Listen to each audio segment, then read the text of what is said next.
we didn't change any. And good evening and welcome to the February 26th Murfreesboro City School Board meeting. We're glad to have those of you that are with us tonight in the audience, and we're glad to have those that are watching us at home on their television. At this time, I'm going to ask you to please stand as we have a young lady from Overall Creek who is in the 5th grade, Evelyn Riley, to lead us in our pledge, followed then by our moment of silence.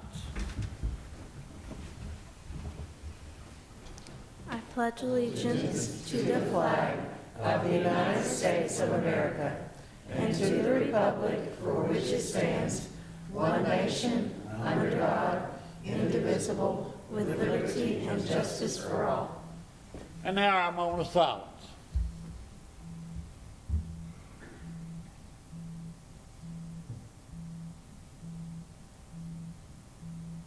Thank you.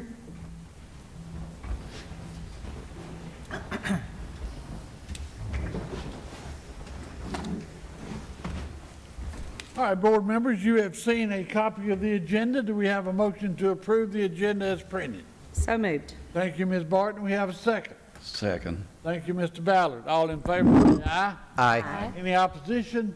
And there is none. Consent items. Communications. Ma'am? We're doing communications. You skipped a line. I'm sorry.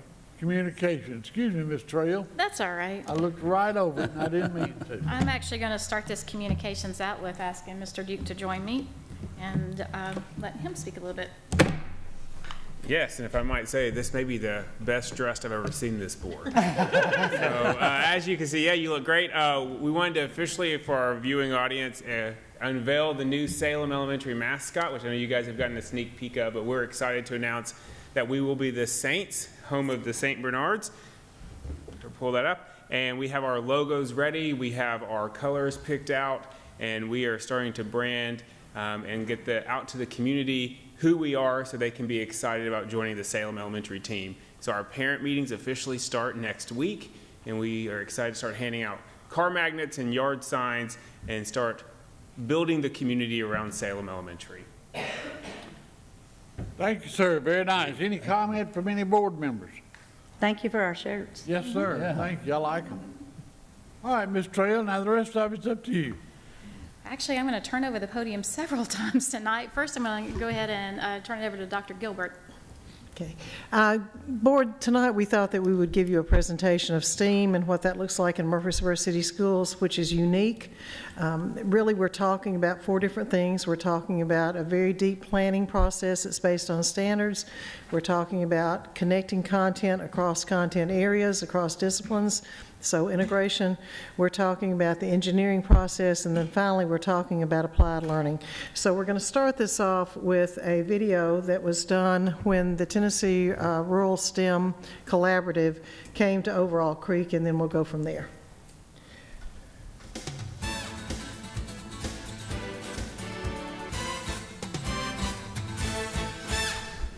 How would you describe, so if somebody said, you go to a STEM school, what is it like?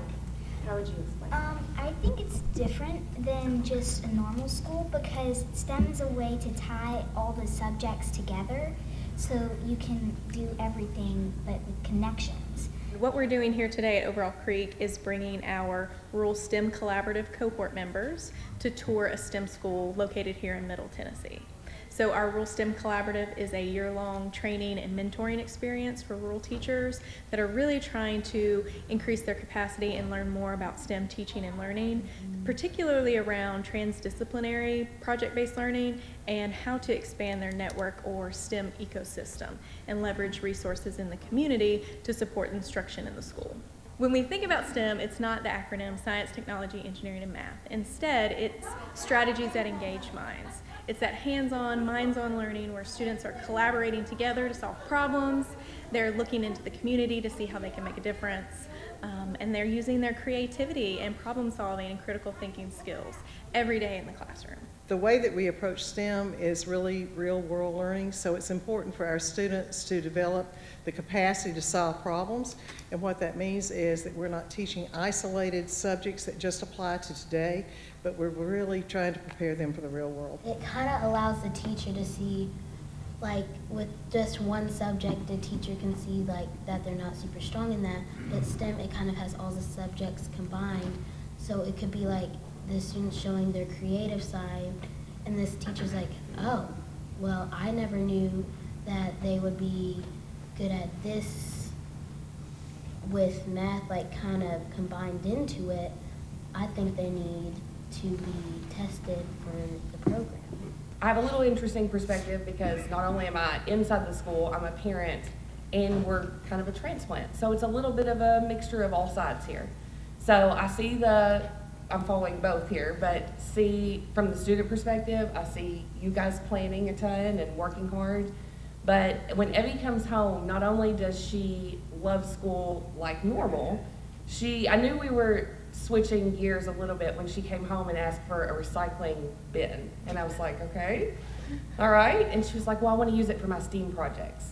So on her days off, she wants to engineer, and she's like, can you give me a prompt where I can build? And I'm like, this is our fun time now, you know? So it's kind of bleeding over into not only just school, but it's getting her mind shifted in a different direction in all approaches, you know, not just at school, just all the time.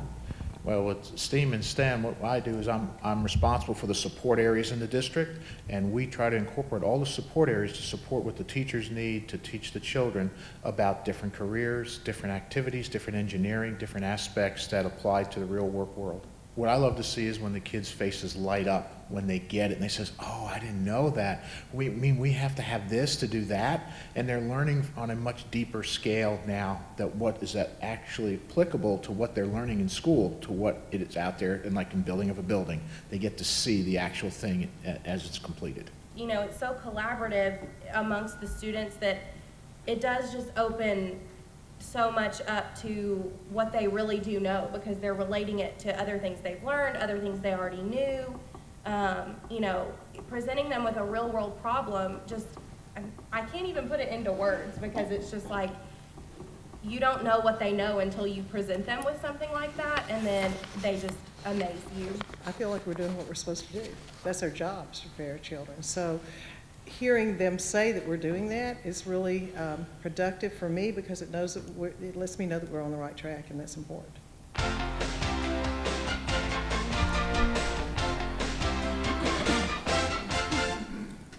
One of our biggest partners is the Chamber of Commerce.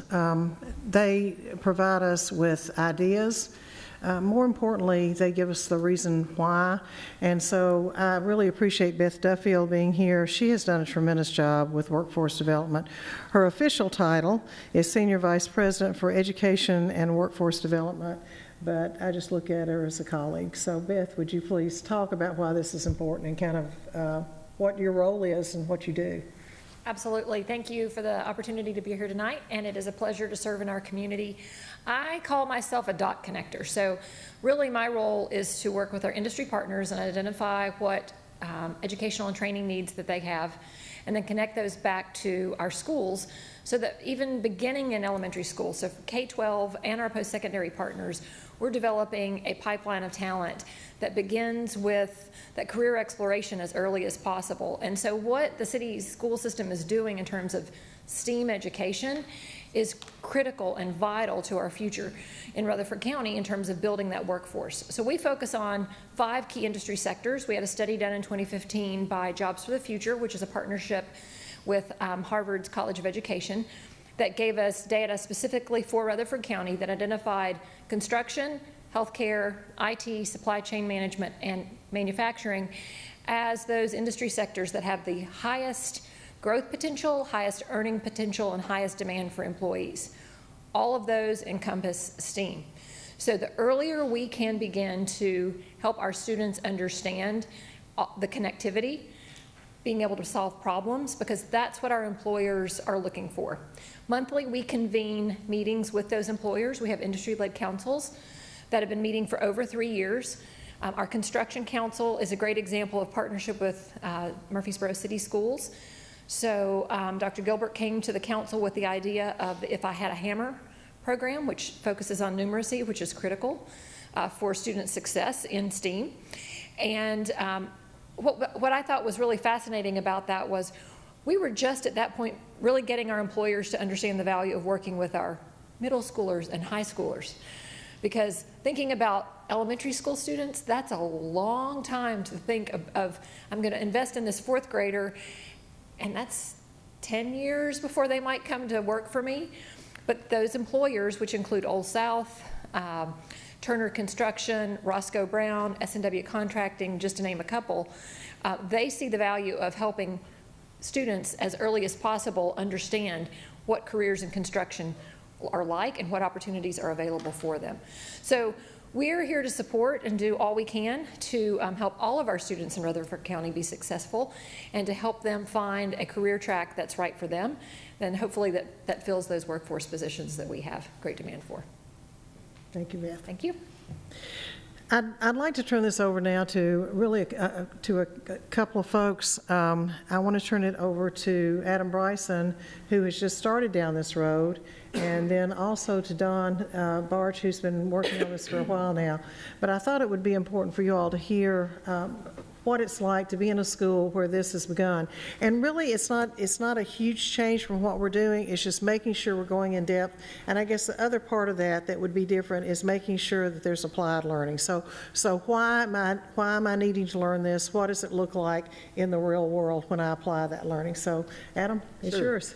Good evening, board. Hey, I'm excited to be here. I just want to start by saying John Pittard has amazing stuff happening. Like, we have great teachers, great learning occurring, and what I've seen with the STEM process, the STEAM process, is taking the really good things we already have in place and just taking it another level, making it deeper, taking those rich activities they're doing and making them richer and making it more relevant to them. And so it's been fun to watch. You know, my first reaction was fear, because I thought we're changing everything, but we're not. We're doing something that is a best practice, and we're really going to do it to our fullest, and I think it's going to really benefit our students.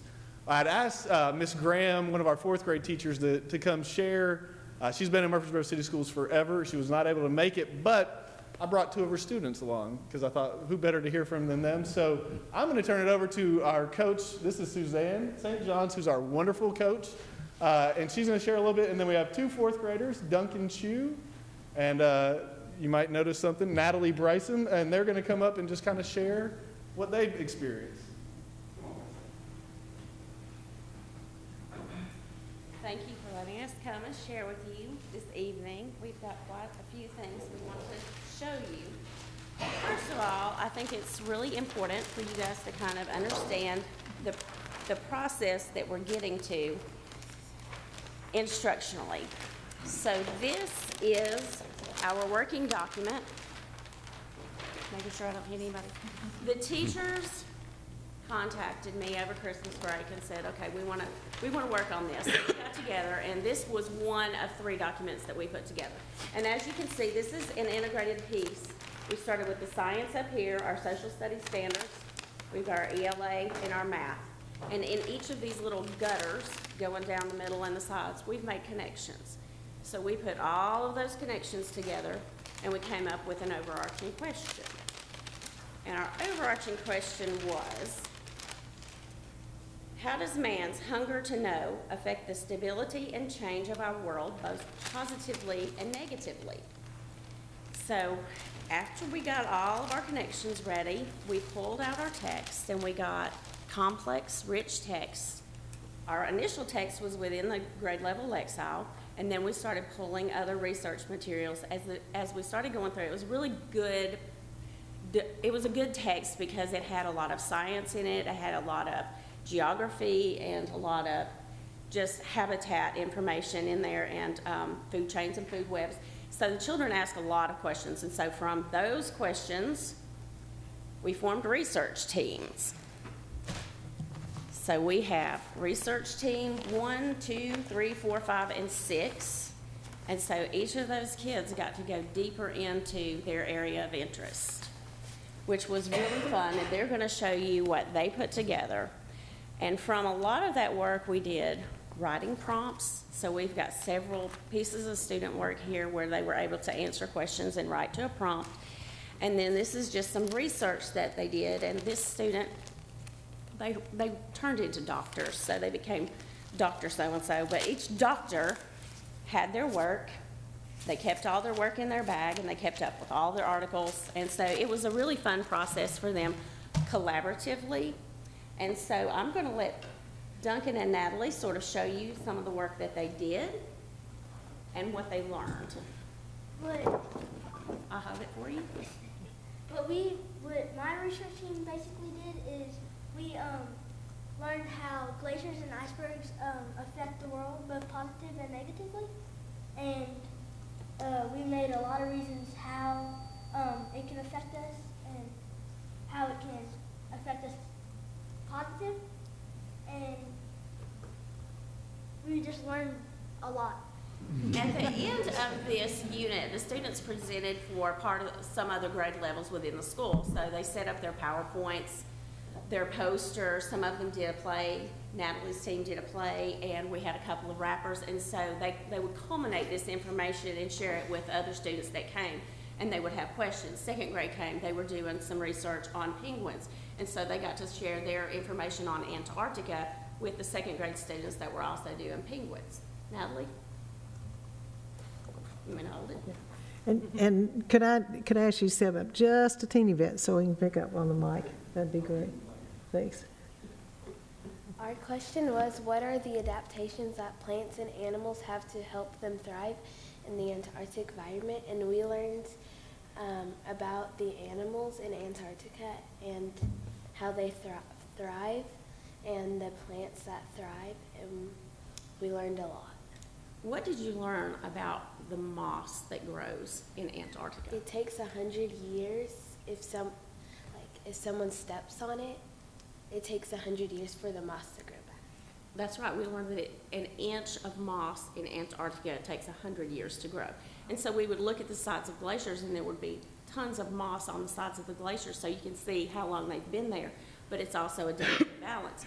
And so one of the things that we also learned, we studied about polar tourism and the positives and negatives that had to do with polar tourism and the importance of being an activist. So we learned some about activism and how we can support the polar regions by being activists. Do you all have any questions for our fourth graders?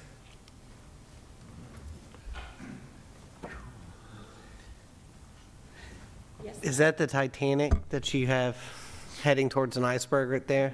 Yes, sir. Nice. And I want to share, I get to look at this from two perspectives, from the perspective of a principal and the excitement I saw in teachers that were first-year teachers or second-year teachers, and then I have some of my most seasoned teachers on the same team, and they were just excited about teaching it. And then I got to see it from the dad point of view of seeing my daughter coming home and wanting to debate with me whether or not we should go on cruises to Antarctica or not. And, I used to live in Alaska, so we went down that road. And it's just fun. And that's the best way I can describe it. Fun learning that she's not going to forget and that they'll never forget. So it's been encouraging to see. It's been a fun process. Any other questions? Could I ask a question about what did you learn about working with your peers, with your other students, the people that you in your class? Did this experience? I think it helped us become better friends and help each other help better. We supported each other. Yeah, support each other. Mm-hmm. I think it helped us to learn how to work in groups. Wes? Yep. For Mr. Bryson and Dr. Gilbert, perhaps, we are now heading into the budget period, and I'm sure that you've had meetings about budget and discussed budget, and I would hope that this is at the top of your priorities as far as understanding what you're going to need as we go forward. And so when you're thinking about the budgeting process in your school and all the schools, Dr. Gilbert, you know, we'll be anxious to hear where you have needs that'll help you advance this program. Well, and you know, one thing that I just read an article and it was talking about the 21st century skills we need to have, our kids don't have. Collaboration, communication are the top two. And that doesn't cost money. You know, the opportunities that they have built those skills that they have to be successful in the workforce. You know, and whenever you get a job, Duncan, I don't know, he's going to get one soon, I'm sure. But you know, they don't need money for that. So you know, it's more along the lines of as long as we plan effectively, you know, we can do it, and it's not going to take a whole lot. It really won't. And I might add to that, this is a period for grant applications also. So between the BEP and the new Emil and Lily Hassan Fund, and there's some other funds that are available through any number of grants that are, so, you know, I'd be plowing that ground too. Ms. Moore? Oh, I just wanted to ask the students about when you presented your project to everyone, did you get to choose how you would present it if you wanted to write something or speak or do something? You were in a play, right? Yes. How did you all decide how you wanted to present it?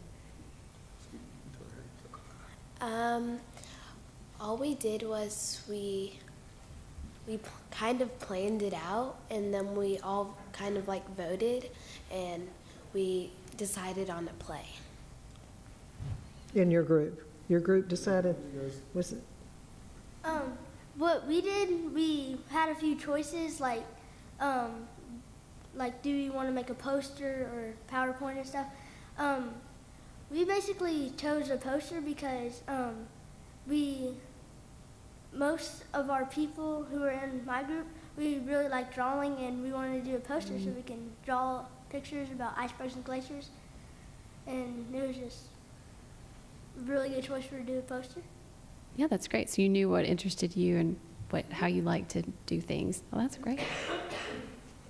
One of the things that we noticed was it gives voice to so many students, because we have some kids who may not want to do the coloring and the artistic portion, and we may have somebody who may not want to do the writing, but we had some students who rapped, and so they culminated all this information and they created a rap song. It's been tweeted. And we had several of the students that did plays, and we had one that did a really nice little reader's theater as well, so they got to choose how they wanted to present the information that they culminated, and I think that was fun for them, and they were able to present that to all the students that came through. Thank you very much. Well, I want to just say one thing to the administrators and the teachers and the coaches, and particularly the kids. You know, one exciting thing about, I guess, the history of Murfreesboro City Schools is that we've been innovative about looking how learning occurs, and setting the table without predicted outcomes sometimes creates this spontaneous, serendipitous kind of learning experience for kids that excites that process and lights fires in young people, and you can see it in those kids' eyes that this was a fun process. And I applaud you for getting outside the boundaries, willing to explore different ways of learning and how it occurs, and not really doing it with a predicted outcome, just letting it happen and seeing what happens and surprises us. Thank you for that, and I hope we continue to do this. Thank you. Mr. Barch?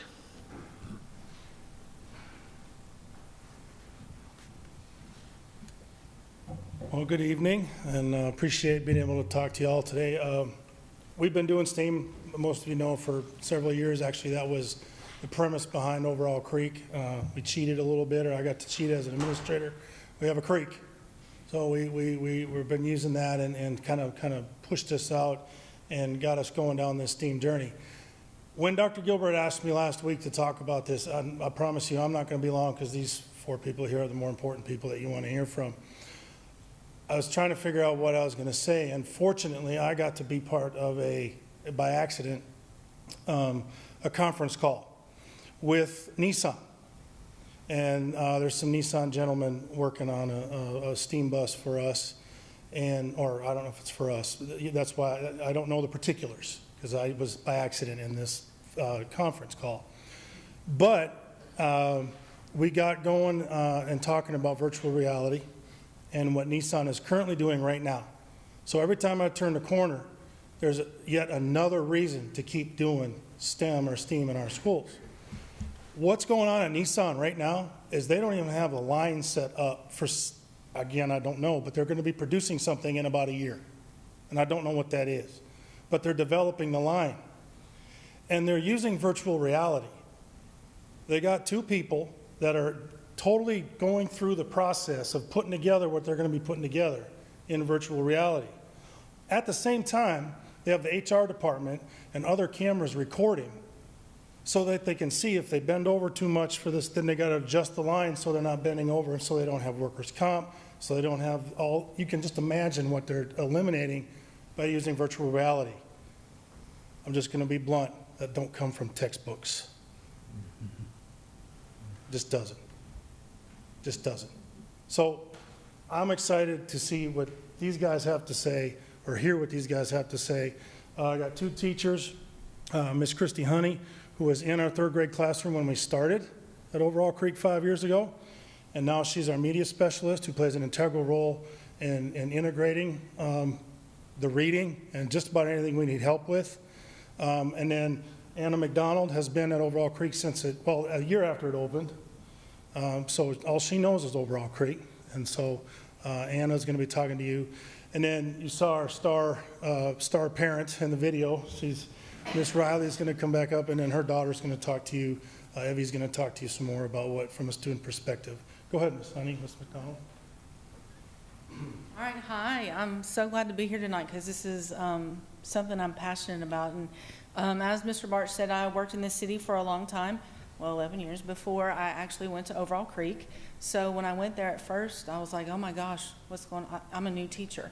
You know, it is a mind shift. But when you get in there and you see the kids and where they take you, you know, we make lesson plans, we have ideas of where we want to go, and something sparks that, kind of like what the kids over here were talking about, something sparks that you say and you go a total different direction, and where you go is just amazing. The things you learn, the things I learned, just, you know, I'm like, I didn't know anything about that. And just the kids realizing, oh, Miss Honey didn't know that, you know.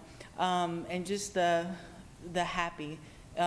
People walk in our school and they're like, everybody's happy here. And we are. Everybody's happy and positive. We have a really good environment.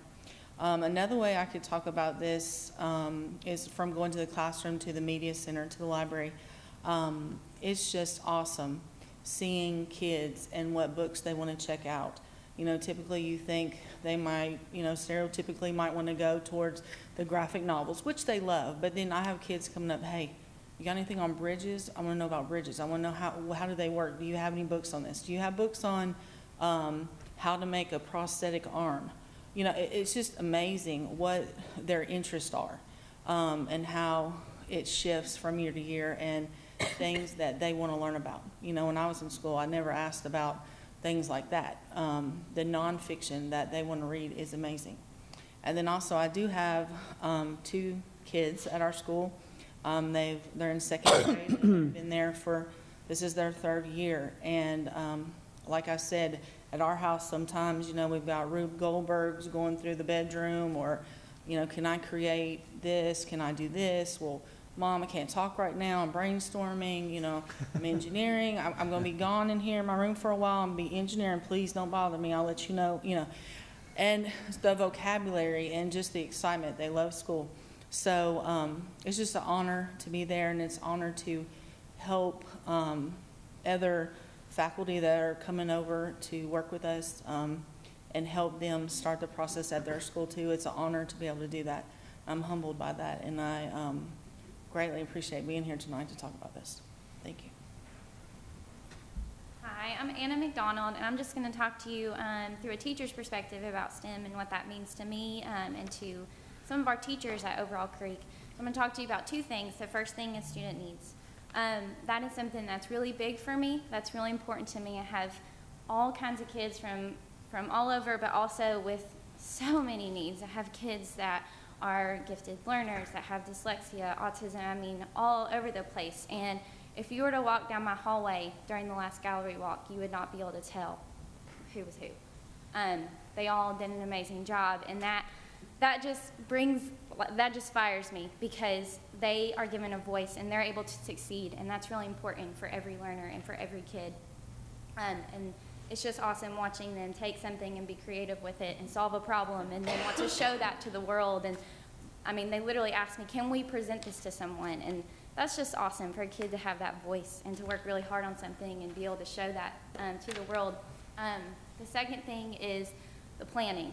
My team spends hours planning our lessons, and honestly, I love it. Like, I love our planning sessions, because we own that and we take it back to our classroom and we teach that, and our kids get excited about it, and that's really powerful for a teacher to see their kids engaged. I mean, we're reading articles from the news and our kids are all about it, and then our teachers are texting each other in the middle of the night like, oh my goodness, did you see that landslide on I-24? And we're able to take that back and talk about erosion with our 4th graders, and it's just awesome because everything is so real world, and we're bringing it all full circle for them. And it's just awesome. I have a passion for it. I love it. It's all I've known, but I feel like I've grown a lot over the past 2 or 3 years teaching because of STEAM. It's really just pushed me to be the teacher I am. It's pushed me to get outside of my box and to go big or go home. That's what I tell my kids every day. But yeah.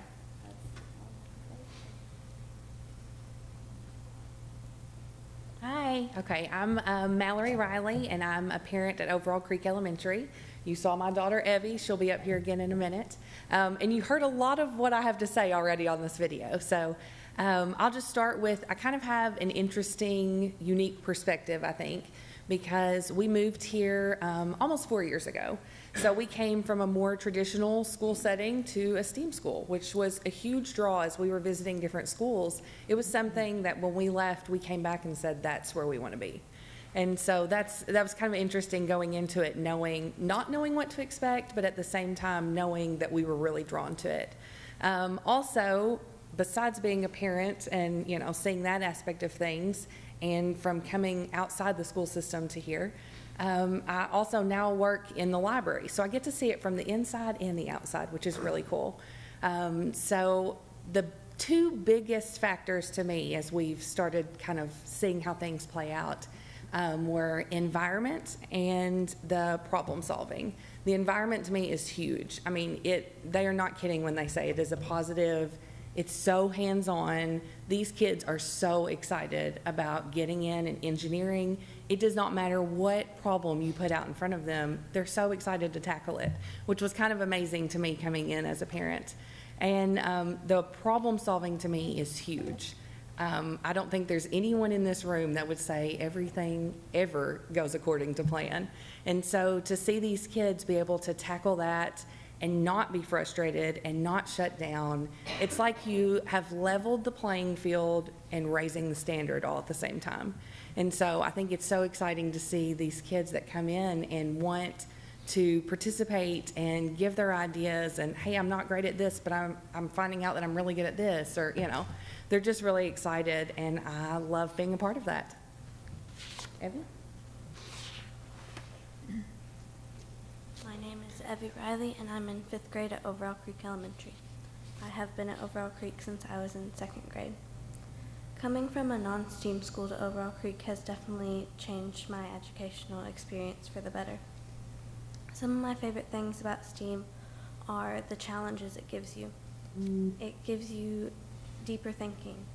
It makes you use your creativity. It makes you use more metacognition, which is thinking about your thinking. I also like that it makes you use your problem solving. It has taught me that I can't always be a perfectionist and I can't always have everything go exactly the way I want it to. That I have to move on when I face a problem, and I have to figure out a way to solve it. I also love that STEAM is always hands-on. You always get to do an engineering project at the end of the several-week period. And then I also love that STEAM has taught me teamwork and how to use patience and compromise. You get put in a team for a lot of the projects we do, And you have to be patient with your team, and you have to learn to compromise, and you have to learn to work in a group. Those are some of the things that I love about STEAM.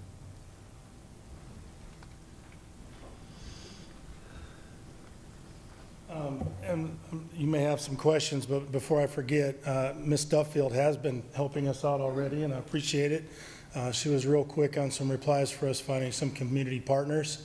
And if there's any community partners out there listening right now, it doesn't necessarily mean there's a financial commitment. We've actually had to trick people and say, do you want to be a guest speaker? Because when we said community partner, sometimes they think that we want them for 6 weeks and financial commitment. So we're asking, and we had to problem solve because the door was getting closed. And then coincidentally, we had one where we called and asked them to be a community partner, and we had somebody call back later and ask if they wanted to send a speaker. And they're, yeah, sure. And that we were asking the same thing. And so we just had to kind of word it around. But Murfreesboro, the city of Murfreesboro, Nashville, this whole area has been fantastic for helping us out, and will be fantastic for Overall Creek, but also for Murfreesboro City, for the other schools. It's really cool. And Ms. Duffield is right. They're just chomping at the bit to help out the business sector, and just about anybody is really wanting to come out and help. So it's been great, and I appreciate it. If anybody's watching, so thanks for your support. Do you have any questions about anything? Man? Well, just one thing. I got to tour Overall Creek back in the fall and was just blown away by it. And so just one thing I'd like you to speak to that I don't want to get lost in all this is the focus on the standards. Yes. Because, so if you could say a little bit about that. That's great. And Ms. St. John did a great job of showing basically the form, the template that we use is it starts with standards. And it doesn't, some people think we're playing and we're tinkering. We've got 5 virtual reality stations that just now operational. We're training teachers on it, and they third grade used them yesterday. They're creating homes in different parts of the world. Each of our 9 classes have to create a home that will work, that will be able to handle storms, earthquakes, whatever it is for that region. Well, they went to that region on Google Earth. And they were walking on, and it's total virtual reality. And so these kids, I think they have to build their home somewhere like Cancun. Poor kids. But they actually went to Mexico and were walking on the ground and looking at where they potentially could be building a home. And so that started with standards. It starts with the science standards, with social studies, and the math and reading is all in there, still with the state expectations and standards.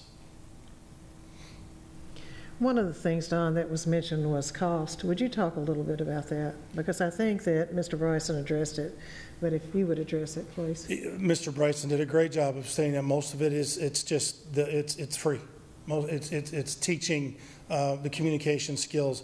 Dr. Gilbert sent us out a chart of 2015 and 2020 skills, and there's not a whole lot about different kind of standardized testing in that top 10 list. It had to do a lot with creativity was up there. I think Mr. Bryson talked about a couple of things. Well, he left on me. Yeah, creativity was in the top 5. All these things that these students have been talking about. So that doesn't cost. The cost is, the supplies. A lot of that stuff that we're using can be either, purchased relatively inexpensively, or it's, toilet paper rolls, paper towel rolls. There's things around the house. Well, Evie was doing a recycle bin. She wanted to keep her recycle bin, so she had stuff. That's what it comes from. If you come and see our projects, like Ms. Moore did, and Mr. Ballard was in there, and Mr. Campbell was in there, that you see that a lot of it is recycled stuff. Oh yeah, Mr. Sackle was there too. I'm sorry, I left you out. Anyway, if we're asking the kids to be creative, then we get creative as educators. And the bottom line is, if we, I think teachers, principals and teachers can get in the way, and we got to step back and let them go. And that's, you heard it from here and from those 2 other children. Look what they did, and that was teachers getting out of the way. It was teachers getting out of the way. It was facilitating when Ms. Moore asked the question, how did they get to choose what they want to do? They had options, which was really cool, but those teachers got out of the way, and look at the product that they produced. And the standards are all in there. You go watch a lesson, you used to watch a lesson, you get 2 or 3 standards maybe. Now they're not to mastery, I did it a couple of times just for kicks and giggles when I was doing an observation, and a teacher addressed 100 standards in a lesson across the content areas. Okay, not mastery. She had her teaching points and she thinks she had to get across, but there were over 100 standards that were talked about in a 45-minute lesson. What you were referring to, I went ahead and pulled it up. These were the top 10 skills needed in 2020. The top 3 are complex problem solving, critical thinking, and creativity. And then you get on down to coordinating with others, emotional intelligence, judgment and decision making, service orientation, negotiation, and cognitive flexibility. And what we know is now, in the future, anything that can have a task that you can do and apply an algorithm to it really is something that job's not going to exist, because technology is going to be able to, and we see that all the time. And so that's one reason it's really important for our students to be able to think and to be able to solve problems, to be creative, and to be able to work together, because that's what the workforce looks like now and will look like in the future. It's not really a question. It may not even be for you, Don. It may be more for Dr. Gilbert, but obviously I think it looks great, I've had a lot of teachers ask me or talk to me, though, about teachers in other places that are still trying to learn what it's all about, okay? How much training are they going to have? Not just from someone within our system. Okay. Well, it'll be within our system, because right now we have the model. Christy, I'm going to let you address that and talk a little bit, because you've been in the district a long time. Would you talk about, and I know what my answer is, but I'd like to hear your answer of what changes you would have to make, or teachers would have to make, to move to this. I think it's a mind shift. At Overall Creek, we don't use textbooks. Everything comes from current events and articles and things like that, books that we have in the library. It's just all up-to-date information. So, I had to learn how to do research and, find stuff that we needed to find. When I first started teaching, I had a textbook, and we went on a certain scope, and we still have a scope now. We use it. We use the standards. A lot of it, though, is coming to see. And I know that, the city has the model, but a lot of it, though, is actually coming to see what it's like, sitting through a planning and seeing what that goes into that chart that Ms. St. John showed.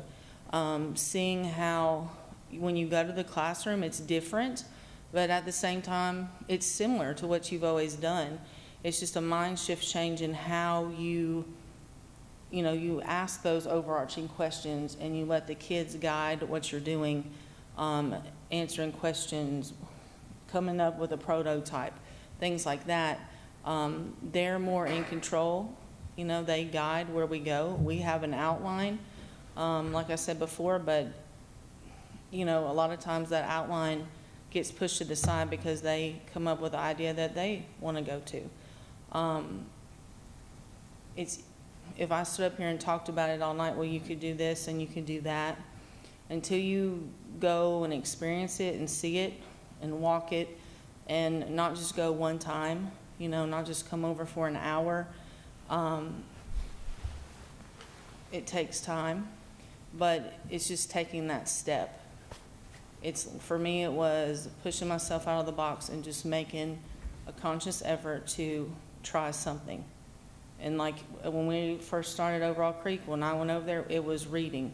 We had the focus on reading. Let's integrate reading, and let's bring in science with it. And we've taken baby steps and steps forward, and it's just a constant movement. We're not perfect at it every year, we try and we do new things and we add things and we change things. It's constantly evolving. And I feel like we get better at it every year. And if you're just at, when people come and visit, I do tours a lot, and I'm constantly saying, this is year 5 for us.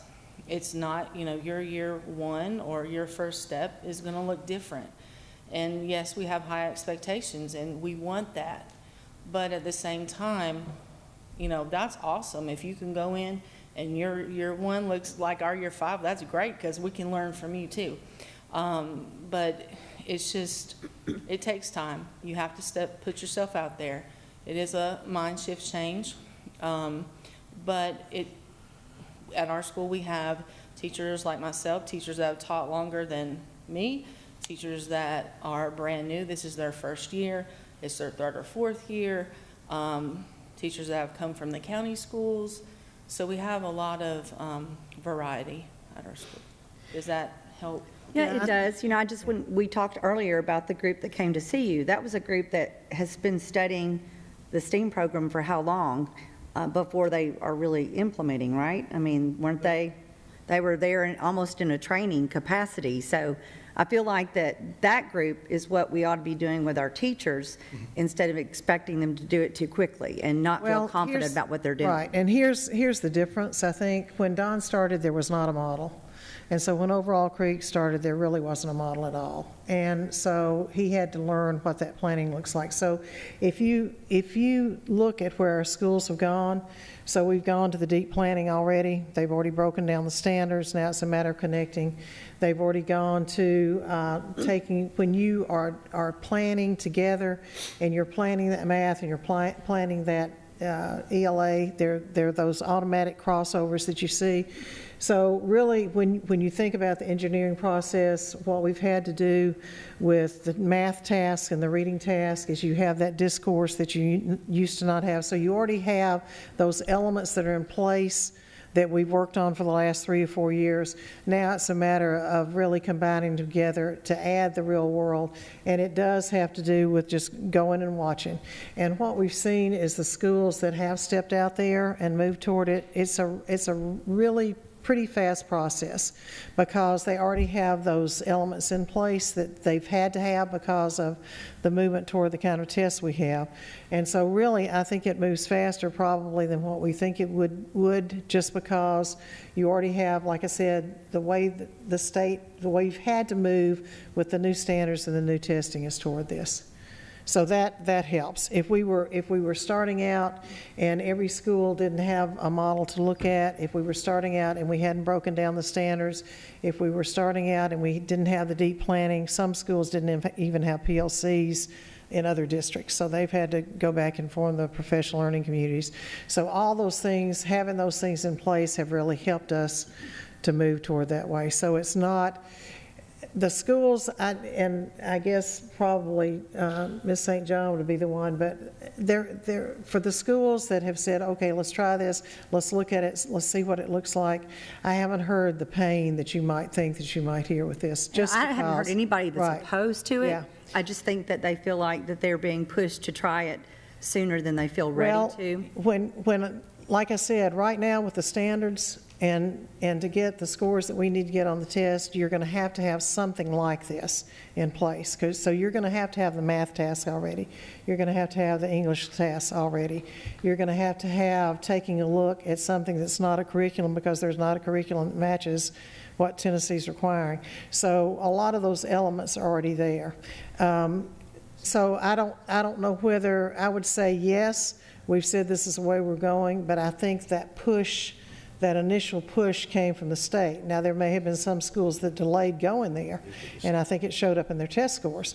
But the schools that jumped on the math tasks and the reading tasks have been able to go pretty fast there. But I hear what you're saying. So then, as far as scores are concerned, and I wasn't going to bring up that dirty word, but as far as scores are concerned, so you see definite score advantages? The ones, the schools, right. Because really only overall's done it. Right, no, the schools you had, well, when you look at the scores, The schools that moved to the math tasks last year and moved to the reading tasks and got the teachers began to step back and begin to facilitate, and you had the questions are the ones that made the scores last year.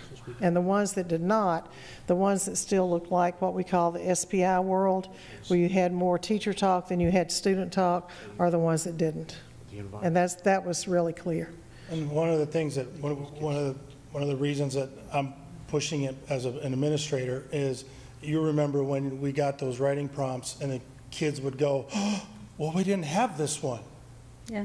So the thought process is, and we've seen it happening already, is that we're teaching them the problem solving skills, teaching them how to reason through those things and not be so afraid of a challenge. And so that aspect of writing is something that we've really kind of focused on this year at Overall Creek. But as far as the problem solving, it's kind of a catch-all. And then one of the other things that when Dr. Gilbert talked about a push from the state a few years ago, you remember when TEAM first came out, and now the verbiage or the words that are in it now have changed significantly. A lot of it is riddled with integration, integrated throughout the TEAM rubric that we use for observations anyway. So there's some HR connections to it as well. Mm-hmm. I'm not saying that it's not a good thing. It looks fantastic. Yeah. It's just those are the comments I've heard. Yeah. Yeah, you got to jump. Yeah. You got to jump. Yeah, and it was a change when you think about moving from, like I said, the SPI world, which would be where the teacher stands, you're teaching the whole class, and for a math problem, for example, what you might have is the teacher might call one student to the board to work a math problem. Now with math, if you don't have those math tasks, and if you don't have those students struggling and trying to figure out what the answers are, then you're going to have problems on the test, and that's what we've seen.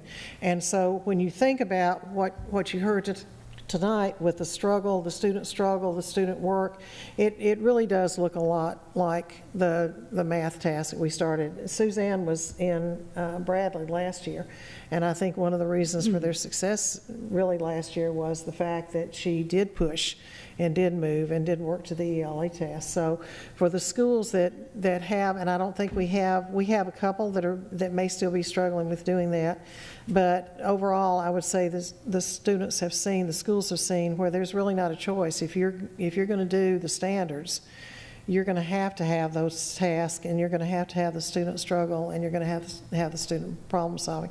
And it is a change from the way that certainly we were trained to teach. But it's what we do every day in our lives. And so, and now with the testing, and next year particularly, where we'll have all 4 content areas that are part of accountability, and in the diverse system like we are, if we don't move to that direction where we're integrating, there's just not time. I think we figured up if we did what the state is recommending for us to do as far as the number of minutes, not even counting really science and social studies, second grade would have to add time to the day. So that idea of integration, and the thing that is important about the model we're doing here that I think the state really likes, first of all, the state is unquestionably moving towards STEM, and they already have outlined what that looks like. And if you hear the governor and if you hear the chambers, we have to move toward that. But I think that what other school districts are not doing that we are doing, and they're coming here to see, is that in-depth planning that's going on. And I talk about it's not good enough to put hair bows on, so it's not good enough to have a math night once a year or a STEM night once a year, but it really is about that everyday instruction of that in-depth planning, that looking at the standards, the in-depth learning. And so that's why I have said we won't go to look at other districts and what they're doing, because instead other districts are coming here, because the ones that we have seen that are presenting at the same time that Murfreesboro City is presenting are the hair bows. They're the let's have a STEM night or let's have a math night, and that really doesn't change instruction where we're talking about. It really is just an approach to instruction, and realistically it's more the approach that that was happening probably 30 years ago. Well, it's more like I taught. That's exactly right. For sure. Yeah, But I think that that's the problem. That's what I'm hearing about is the planning. I think that's where I think the activities, the things they could implement, but it's the planning. Right. And not being sure that they're That's right. doing it well, or are they doing it, is what I'm doing enough to help a child be successful on that test? I mean, Right. I think there's a lot of anxiety. Yeah, sure there is. And I think part of that is going to be there regardless, because we don't know exactly what the test is going to look like. It changes every year. We just found out on Friday what the accountability would look like, and that it changed. Well, we're looking at a month out of testing, which I've gone back and asked the state, can you please give us the accountability in August? And what we're seeing is there is no doubt that the diverse school systems are have a much greater chance of failing than a school system that's not diverse, because you're looking now at the subgroups, and there are about 10 or 11 different subgroups. So when you look at a district that may not have that many subgroups, when they're only looking at one of those subgroups that's going to put you on the hit list, that's a lot different than if you're looking, first of all, at a school system that may have one school in it and may not have the diversity that we see here in Murfreesboro.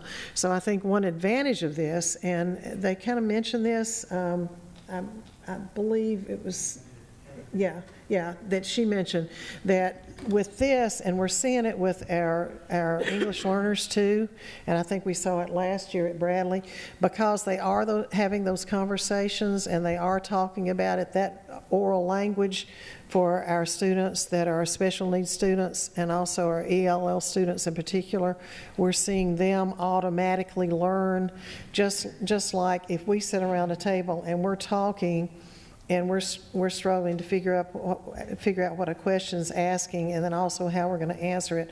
We learn from each other, and so we're seeing that with our ELL students and our English learners, and also with our special ed students. So it is scary, because I think that we have been so scripted for so long.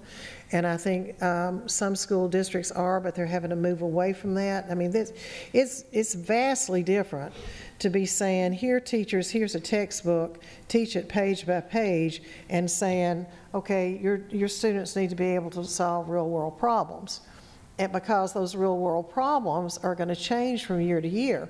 So we may purchase a textbook that was 6 years ago, because textbooks are on 6-year cycles. Well, you think about in science and you think about in social studies how much has changed during that time. There's no way we're going to stay current.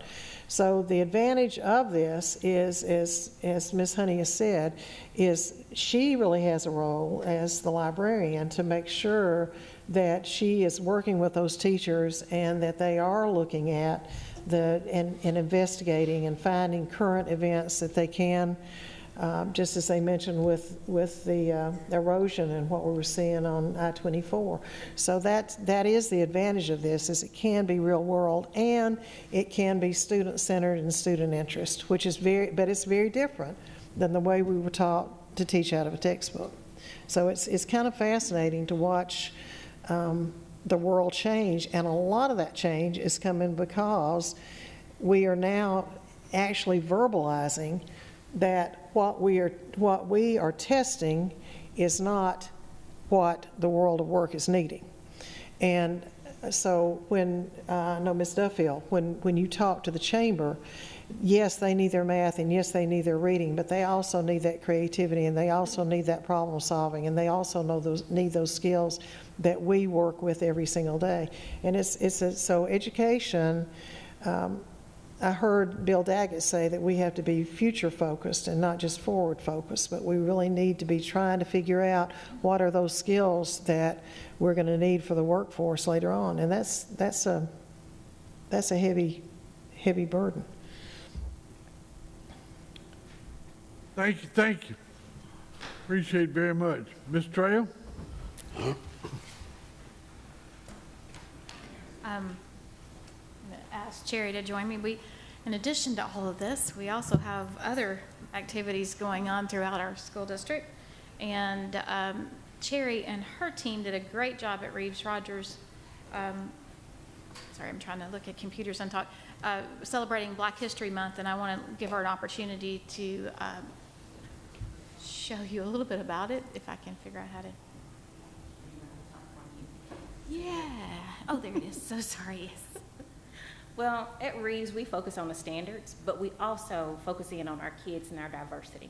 We are a very diverse population, and so we build up our kids to show and to tell them that our diversity makes us unique.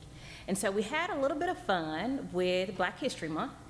We also celebrated Hispanic Heritage Month as well. And so just to get our kids involved and our teachers involved, so we had a door decorating contest. Can you see it? Yeah. Oh, it's behind that thing. Yeah, minimize that. There you go. My one started. There you go. Okay. So as you see, most of all of our teachers decorated their doors, and I asked CO people to come in to judge, and we had a board member to come in and judge because I was not going to be the one to make the decision as to who won. And so our teachers got really, really creative. They worked together as teams to produce these magnificent doors. They got kids involved, and everybody just had a lot of fun. Every morning for the full month of February, we have a trivia question, and so we say that question over the announcements, and so classes have about 10 minutes to decide what the answer is, and so they bring that answer up to the office. And so we have a graph that's in our front office, and you can see how classes are. And believe it or not, teachers are very competitive. And so again, we just have a lot of fun with it. We've incorporated our Black history into our ELA task and then into our writing. And so every grade level has a writing task that they do. And so on Thursday, we're going to have a Black History Gallery Walk, where we're inviting parents in, and classes will get a chance to all tour the building. Our 5th and 6th graders have put on skits. Well, they will put on skits, and they're doing presentations. We have some spoken word presentations going on as well. And so just magnifying and letting our kids be proud of who they are, because again, we want them to be proud of who they are, and just our diversity makes us unique. So that's the fun that we've had for Black History Month. Thank you. All right.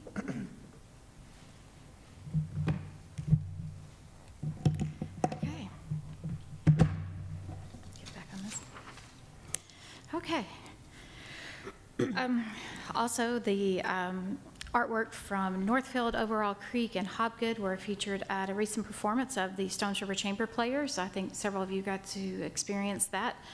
We certainly appreciate the sponsorship, the partnership we have with MTSU, and we want to take time to thank Dee Dee Potter and our MCS art teachers for just doing so much and going above and beyond. On Friday, February 15th, we celebrated the No Child Eats Alone Day. This is the first time we've celebrated this event.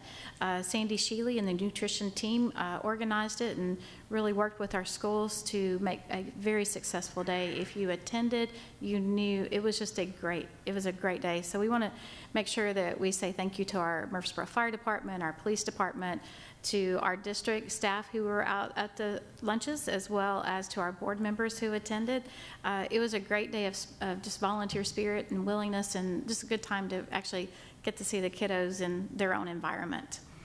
Also, Murfreesboro City Schools would like to thank John and Shannon Reed of L&K Trophy House for their contribution to our Indigent Care Fund for the purchase of coats and shoes. And that fund is, of course, organized by our outreach and Greg Lyles. We would also like to thank the following sponsors of the African American Cultural Celebration. And once again, I know several board members were there. It was a great afternoon or evening. Our sponsors were Publix Supermarkets, Read to Succeed, Lighthouse Butcher Shop, United Grocery Outlet, McDonald's, Cherry Meat Company, Sonic, Middle Tennessee Boulevard, Las Casas Memorial, and Church Street, as well as Broad. So we love being able to do this. Bradley is the host for this, along with Patterson Park. Murfreesboro City Schools would also like to thank Olive Branch Missionary Baptist Church for their donation for the purchase of Rover tickets. These tickets, once again, are used through our Indigent Care Fund, and it helps sometimes for our parents to be able to get to our schools for parent-teacher meetings and other things like that. We would also like to congratulate Cason Lane Academy for receiving the 2018-19 National Beta School of Merit Award. So congratulations to Cason Lane students. Our Discovery School Lego Robotics team won awards at the 2018 First Lego League East Tennessee Championship Tournament that was held earlier this month. Both teams, Team Heckert won second place for teamwork with Lego Space Explorers, and Team Smith, who was Explosionary Force, won second place in project research. So congratulations to all the teams that actually went to that Lego Robotics tournament, and to Discovery for coming home with some wins. City Schools Foundation presented parity dollars to 7 schools, totaling $30,000 last week. These funds are provided by the foundation and can be used at the discretion of the principal to benefit the school. So I want to stop and say thank you to the board members who support our foundation, all of you who are at Excellence in Education. The dollars that we raise there are the dollars that are spent for our parity money as well as our teacher grants. We also will have a Teacher of the Year celebration on Tuesday, March 12th at Oakland's Mansion. The reception will begin at 4 and presentations will begin at 4:30 for all of our Teachers of the Year. Also, thanks to Darla Sampson, Sandy Sheely, and Victoria Eneker for presenting at the PIC Tennessee Conference in Franklin on February 21st. They were asked by the Tennessee Department of Education to be a part of the Farm to School panel representing best practices in the state. Our Farm to School program is doing phenomenal. We're very, very proud of not only the education that goes into it, but the produce that comes out of it. We also had 31 students who brought home awards from the recent Invention Convention at MTSU. We were really proud to see the number of students that actually participated in this. And we had 31 students from Murfreesboro City Schools. Of those, we had 6 teams that are going to nationals. And those teams are from John Pittard, Irma Siegel, Discovery, and, well, Irma Siegel has 3 teams, Discovery has 1, and John Pittard has 2 going to nationals. So we're very, very proud of them. We have lots of upcoming events, and I'm going to run through those very quickly. March 1st is Read Across America Day. That is this Friday. We hope you can join us for that.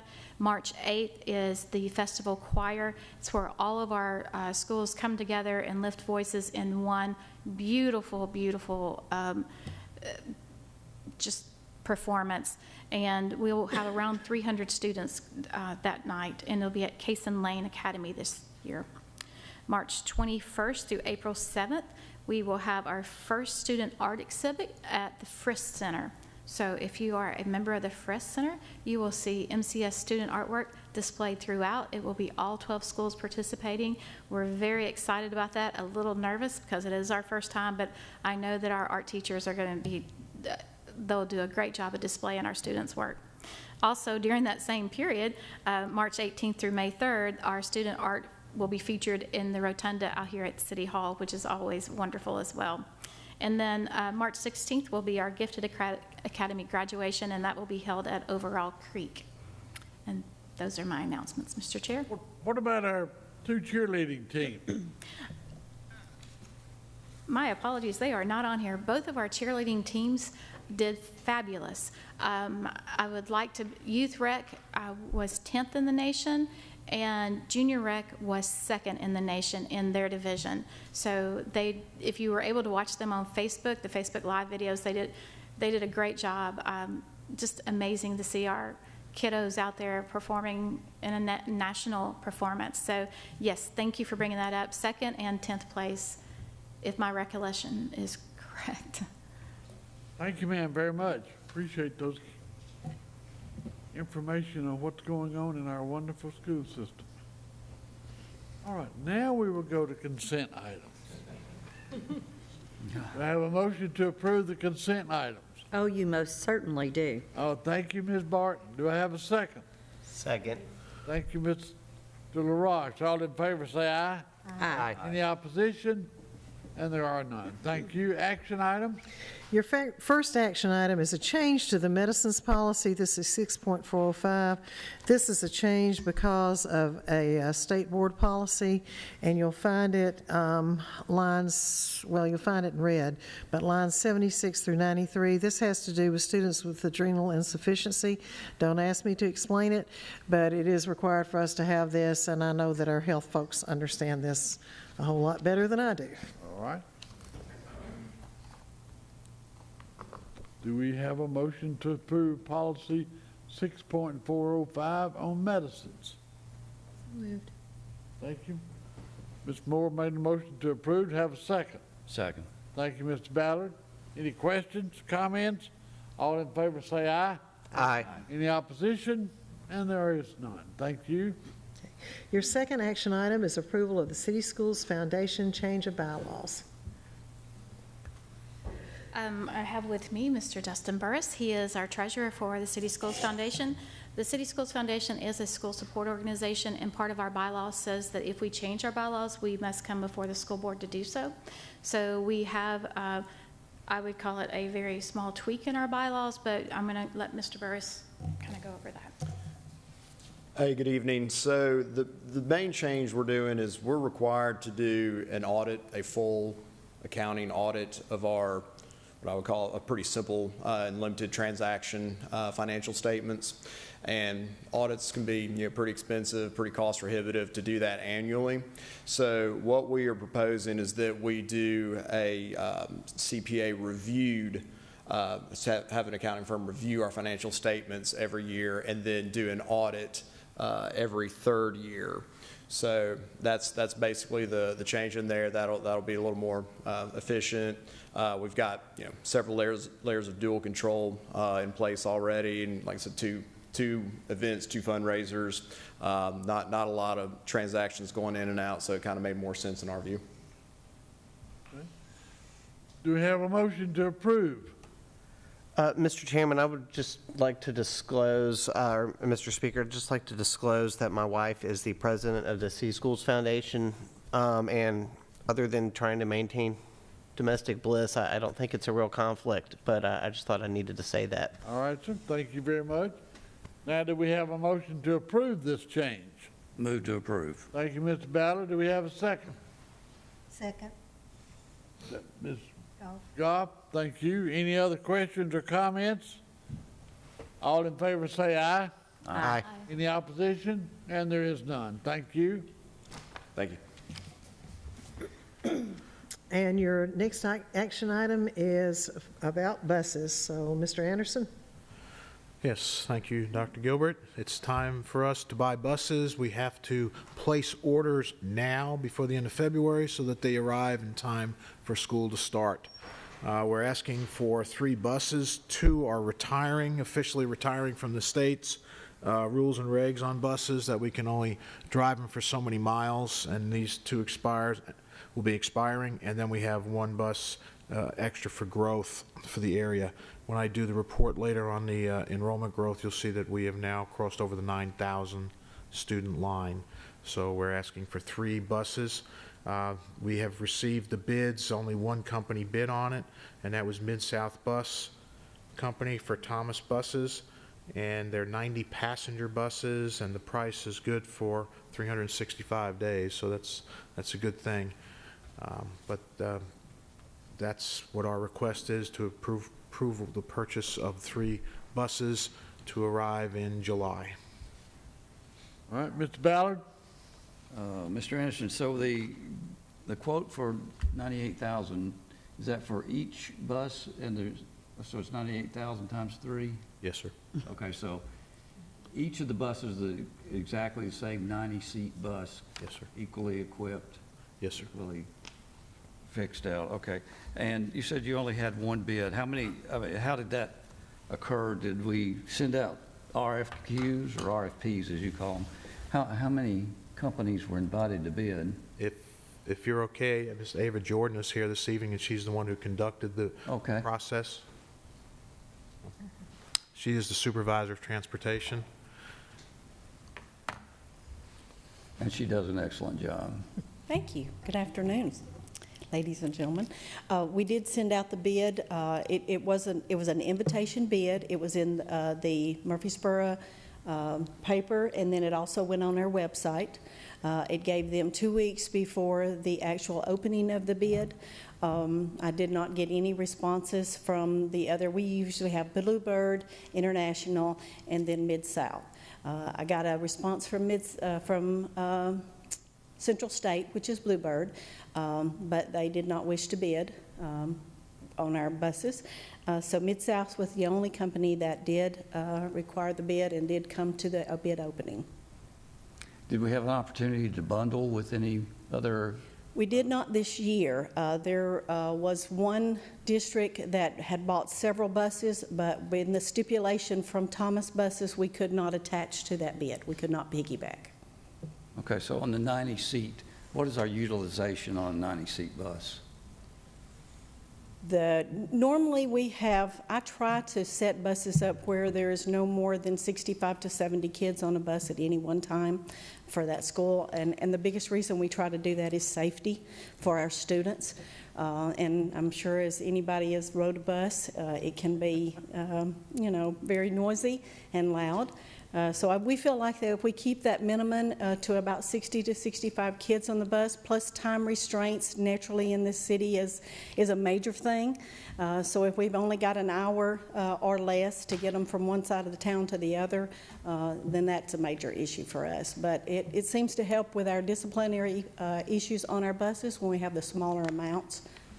90 children on the bus of course you can't have 90, you can only have 89 because we always have a bus assistant. Right now we have a bus assistant on every bus. So that's a plus, I think.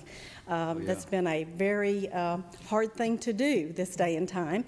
But I will say that the biggest reason that I find that we have filled those shoes is what our city offers, our Murfreesboro City Schools offers to our employees.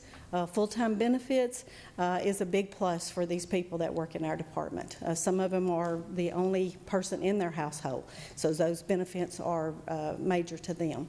So I think that's a plus as far as filling those shoes for each one of our openings. And right now we have them all filled. So and pardon my many questions, but I was That's okay. This kind of interested me because I hadn't really thought about how we do utilization and study for the routes and such. But so we feel we have a demand for a 90-seat bus, 3 of them to cover the new school. Yes, sir, we do. And I'll be honest with you, on a bus, you only have so many inches per student. And if you're familiar with a lot of our students, some of them, we have 3rd graders that are as large as me, so in our district now. So to put 3 students on that one seat, individually in the future, if we have seat belts on there, it's going to be very difficult to do that. So, and we do separate our children on the buses. That's a plus to us. I like to say that because we put girls on one side, boys on the other. That has been a great benefit for us on the buses. It's just a safety issue for all of our students. So 2 to a seat is what we try to keep on our buses, and that seems to keep down a lot of discord also. Will these buses come with seat belts pre-installed? No, sir, they will not this year. That's in the making someday, but I think that in my association with the TAPT Association, they're not looking for that to come for several years. Does this cover the electronics then, the camera surveillance and the camera systems? We will add to that, and there is a price on there that will add those systems to there. But there are other options. The only other option that will be on there that is no cost is Zonar. It's a new routing system that we're hoping to go to for the next year. Yeah, I saw that in the budget. So, Mr. Anderson, it looks like we had 2 buses budgeted in the 18-19 budget. Is this coming from 18-19, or is it going to be 19-20? We won't get them till July. We'll have to hold the monies aside now, but the buses won't be coming in July, until July to come out of the capital improvement. So we're actually needing 3 when we budgeted for 2. No, the 2 is what we got this Last past year. The 3 is for July is the new budget year, but we have to order them now. So we have to commit to purchase. So we did buy 2 new buses last year? Yes, ma'am. Okay. This year. Well, this year, yeah. Okay. Okay, so in our fleet, we'll have 5 new buses. We've come had 2 July. this year, we'll have 3 new next year. We will not receive them until July 15th, which gives me approximately 2 weeks to get them registered with the city here and get their camera system on them and radios ready to go. I will state that they are going to add the luggage compartments in there, which is what we find is really necessary. If I can order them on time, they will add them at no cost. Good. That's great. That's Under- great for undercarriages? field trips, Yeah. things when they're traveling. Good. Well, I appreciate your response to the questions, and Yes, sir. thank you. Thank you. Any other questions? All right, do I have a motion then to approve the purchase of new school buses for Salem Elementary? So moved. Thank you, Mr. LaRoche. We have a second. Second. Thank you, Ms. Barton. All in favor say aye. Aye. Any opposition? And there is none. Thank you. Thank you. Your next action item is approval of a joint resolution with Rutherford County opposing school vouchers and also the term education savings account. And Mr. Campbell, you may want to discuss that, or the board may want to discuss this. This board has taken a stand against vouchers for the past several years. Again, we are seeing the education savings account come about, which personally I think is more dangerous than vouchers, but I'm going to defer to the board for any discussion that you might want to have about this. Well, we were approached a couple of weeks ago by Rutherford County and their attorney to do a joint resolution with them in the opposition of school vouchers and the education savings accounts. All of you, I think, have seen a copy of the resolution. If you have any questions or comments pertaining to the resolution, we'll take those. Otherwise, I need a motion to approve the resolution, and we all can sign it and forward it on. So move. All right. Approve the Mr. Ballard resolution. moves we approve the resolution as printed. Do I have a second? Second. Thank you, Ms. Goff. All in favor say aye. Aye. Any opposition? And there is none. Thank you very much. I hope it helps. And would that resolution be available for anybody that wanted to know what we signed? Is that, you know what I mean? Yeah. We didn't really talk much about what it's about, but except that it's opposing the vouchers and the savings education accounts. But for people that aren't doing what we do or aren't in schools, they don't even know what that is. So If anyone would like to see the resolution, it's under the agenda. It's actually posted on the agenda on the website, and so good. the public can go to board and then go to agendas and click on for tonight, and it will be there. Basically, the education savings account, there was a similar bill that was passed that had to do with special education. The education savings account, in my opinion, is a blank check in a lot of ways to parents. It makes as much sense to me as it would if we said, hold on, I don't want my money to go to Murfreesboro Police Department.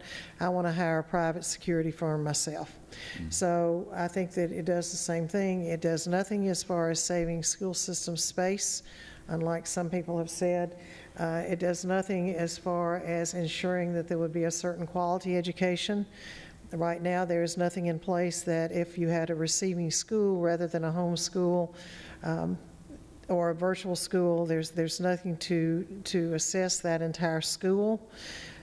And so certainly it's a different playing field than what we have to play on. So I think that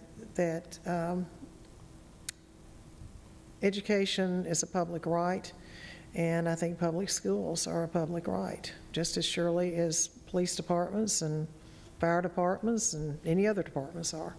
But if anyone would like to see that resolution, they certainly can go to our website, or if they have questions, they can certainly call me, and I'll be happy to talk to them about it. Okay. Personnel report? Okay. You have the personnel report. Before you have any questions, I'll defer to Mr. Ringstaff, and then we'll go straight into enrollment, and I'll let Mr. Anderson, you can... Any questions on the personnel report? All right. Thank you. All right, Mr. Anderson. Okay, enrollment, as I mentioned a few minutes ago, we are now over the 9,000 student mark in our district. We're at 9,002. We grew an additional 13 students this month. and so we're up 147 over the end of last year. Our pupil-teacher ratio is staying at 20.14 district-wide, and our attendance percentage this time, we had a lot of flu cases, and we were 94%, which is still an excellent percentage. That's where we are. We continue to see that the Scale School grew the most, and that's the area where the new school will be picking up the students from, a lot of the students from there in Cason. This is our 6th month, Yes. so we're a little bit, well, yeah. We're what, 20, almost 25 students a month we're averaging growing, isn't it? Since the beginning of the school year? 6 months, yeah. And last year, our biggest growth month was our 7th period, which was kind of out of normal for us, but I'd welcome that in the 7th month, because the 6th and 7th month are the 2 months that count the most in growth from the state. State funds, if you grow in the 6th and 7th month, it's 35% of the total growth comes from the 6th period and 35% from the 7th period. So we're really looking forward to them being, of course, the best ones. And then, of course, the last month tends to drop off when people start to move and leave. Well, as you speak of enrollment and growth, can I interject a question here? Can you give us a quick update on our new school, construction-wise? Sure. Construction-wise, the school is slightly ahead of target to be done. I don't know what impact the rain had this last week, but a lot of the building is totally under cover. They're putting sheetrock up and building walls inside, and according to the contractor, they have so much under cover now that they will never not have people working because they can work inside now too. So they're moving right along, and they feel confident they'll be fine. Good. That's a good report. All right, revenue and expenditure. Okay, revenue and expenditure, we're at the 58.3% of the year. Our sales tax collections are up $421,000 over this time last year, and our property tax collections are up $390,584 over last year. Projected in property tax to increase $449,000, so we're definitely on target to get that number.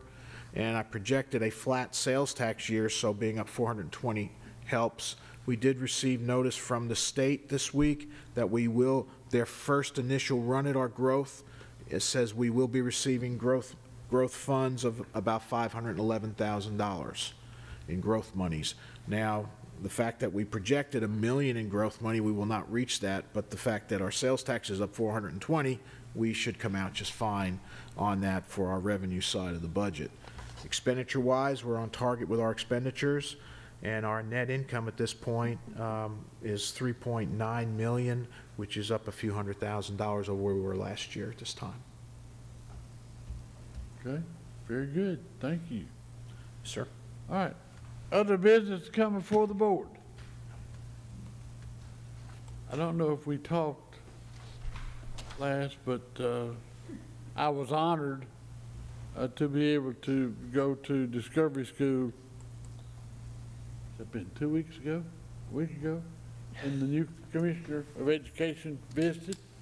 I will have to say I was very impressed with her. We didn't go into any classroom that she was not talking with students or actually getting on the floor on their mats and working with students. And I was impressed with that. She seemed like she's going to be a good one, I hope. All right, anything else to come before our board tonight? If not, do we have a motion to adjourn? So moved. Thank you. Have a second. Second. All right, thank you and good night. Thank you.